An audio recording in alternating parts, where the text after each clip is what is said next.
Alors Clément, vous êtes entraîneur du club qui existe depuis quand en fait? Il existe depuis 2009.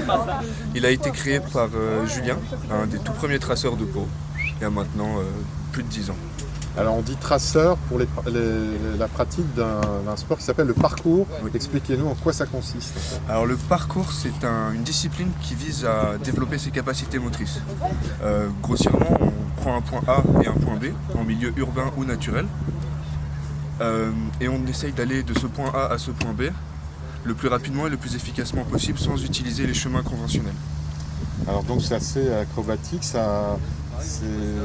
finalement ça mobilise la gymnastique et pas mal d'autres disciplines. Oui, c'est un mélange d'à peu près pas mal de sports. On y retrouve pas mal de capoeira, de hip-hop, de gymnastique aussi pour tout ce qui est salto, acrobatie au sein de la discipline.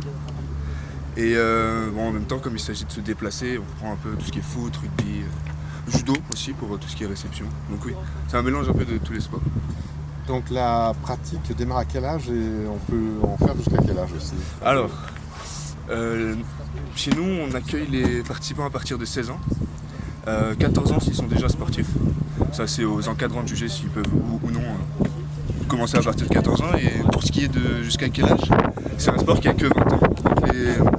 Tous les premiers athlètes sont encore dans le terrain, on ne sait pas quand est-ce qu'ils vont s'arrêter. Alors il y a quelques terrains des spots là, je ne sais pas comment on dit, mais vous allez avoir un parcours parc Oui. À partir du 10 octobre.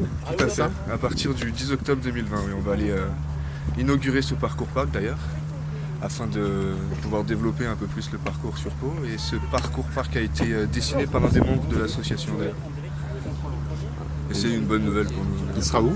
Il sera situé à Saragosse, à côté de la caserne des pompiers.